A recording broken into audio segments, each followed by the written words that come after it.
Crossroads Chapter 23. Jamie had mixed feelings about having Mel give him riding lessons. He always thought it would be Dawn who'd teach him. Learning from someone else felt like a betrayal. On the other hand, he wasn't about to pass up the opportunity. First thing, you always get on the horse on the left side, Mel said as she eyed the length of his legs to adjust the stirrups. She had tacked up a brown, black, and white a horse named Picasso that Tomas had said would be a good horse for Jamie to learn on. It's from the days that knights carried swords on their left side so they could draw them with their right hand. I'm left-handed, so I would carry my sword on the right, Jamie teased. Mel squinted her eyes and gave him a scolding look, but the slight smile said she could tease back. Until you're actually riding a horse with a sword, you're going to get on with the left side. Mental check. Find out how hard it would be to wield a sword. If Mr. George went around carrying a gun, why couldn't he ride with a sword? How cool would that be? Some people mount using a stump or a leg up from a friend. But I think it's important to learn to get on from the ground because something or someone isn't always going to be around to help, Mel said. Jamie put his left foot into the stirrup as he'd done when Dawn had picked him up at the bus stop. With one hand on the saddle horn and the other on the back of the saddle, which Mel called the cantle, he hopped on his right foot before swinging it over. He landed squarely in the saddle, surprising himself. Perfect, Mel said. Now, feet out of the stirrups, dismount, and do it again. Except this time, I won't be holding on to Picasso's reins as you get on, so you'll have to do it on your own. Jamie repeated what he'd done before, except this time he held the reins in the same hand that he held the horn. Picasso moved as Jamie swung his leg over, but stopped once Jamie sat astride and pulled the reins. At least he hadn't fallen off the other side. Mel walked him through the correct posture, foot locations in the stirrups, and hand placement on the reins. If anything, that felt the weirdest.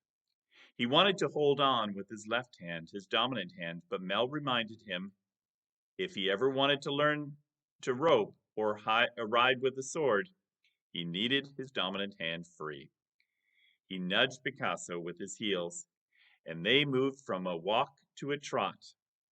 He winced as he bounced hard in the saddle, but didn't complain. He raised himself a bit on the stirrups. There, better, and completely incorrect. Press those heels down and sit tall and deep in the saddle, Mel called out. Jamie listened to her suggestions. At the same time, it seemed Picasso trotted too fast to do everything at once. For a few seconds, he'd get it and would be able to sit through several steps. Then his focus disappeared and he'd flop all over the place again. Pull the reins back, gently sit. A big part of your control comes from your seat. Picasso settled back into a walk. Jamie breathed out and relaxed into a slouch.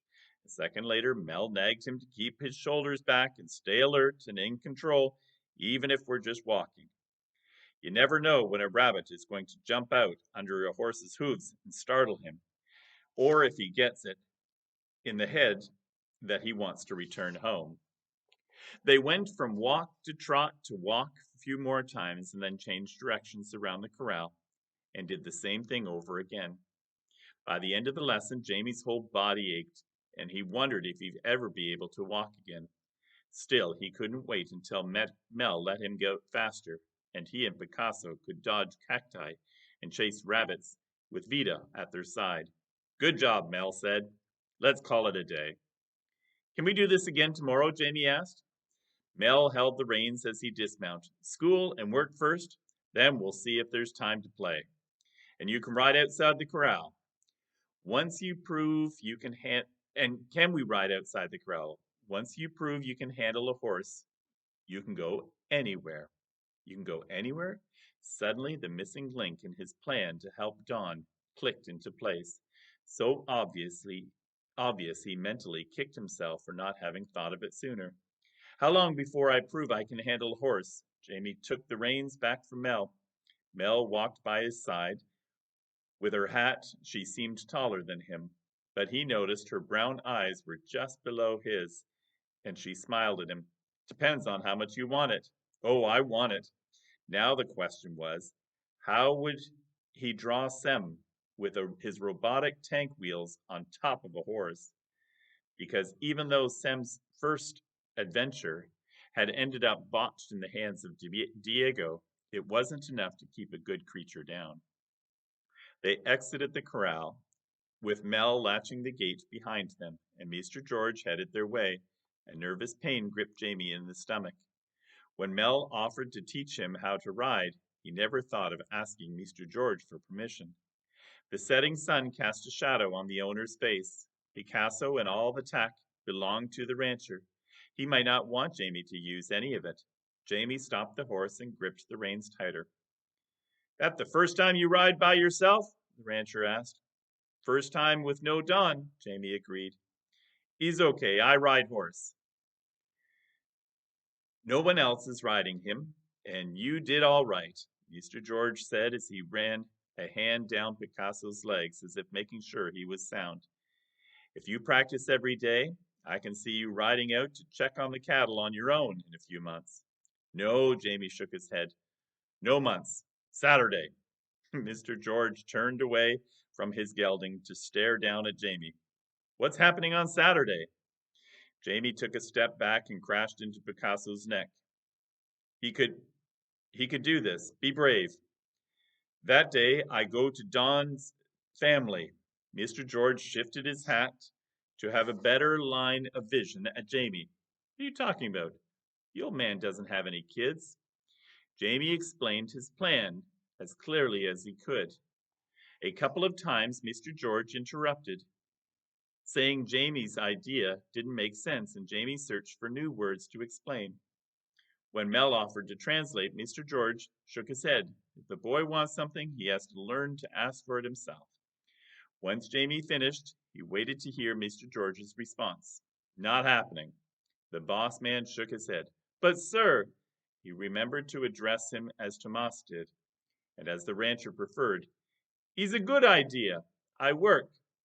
I get Don out, and he come home. The plan is a good one, but it's the part about you going around on horseback that won't fly. Jamie shook his head in bewilderment. No fly? On horse. He patted Picasso's neck, as he'd seen Don do so many times with his horse. I mean that you can't do it on a horse. Why? The rancher shifted into a wide stance that made him seem even bigger than normal. For one thing, you can't ride by yourself. You can barely stay on it at a trot. And I can't spare a rider to go with you for a whole day. Second, the places you want to go are much farther away than you think. It would take a day to visit them all on horseback. And lastly, you don't even know where to go. Jamie's shoulders slumped against Picasso's neck. A few minutes ago, the plan seemed perfect, and horses were the miracle to make them work. Now he was back where he started. But I still think the basis of your idea is a good one. You'll just have to find someone who can drive. That's not your brother or the others, since I need them here. Mr. George tipped his hat and headed to the barn office. A sigh that sounded more like a horse snort came out of Jamie as he led Picasso to the barn. He had a good plan, a great plan even, a plan that would convince the judge that Don was a reliable man who could be let out on parole. Mel showed him how to remove the cinch from the straps and lift the saddle on the horse's back. She then brought out the brushes, teaching Jamie how one brush worked in a circular motion to loosen the sweat and hair, and the other sweep off the excess. He supposed he could try to work his plan by calling people. Then it wouldn't matter that he didn't have a driver. except he didn't really get along with phones and wondered how many people would even answer. No, there had to be another way, another driver he hadn't thought about. Once Mel said Picasso could return to the horse paddock, Jamie walked him back. The wind shifted to reveal the scent of something delicious cooking in the big house. That was it. Donna Chichi smiled at him when he entered through the kitchen door without knocking. You got a nose like Don. I only just finished. She handed him a spoon of still hot.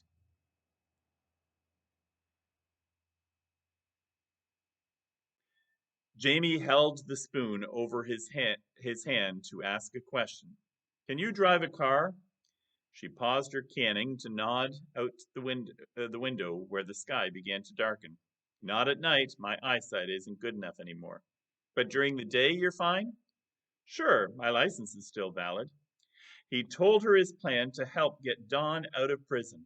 Unlike Mr. George, she didn't interrupt or insist that he express himself in English.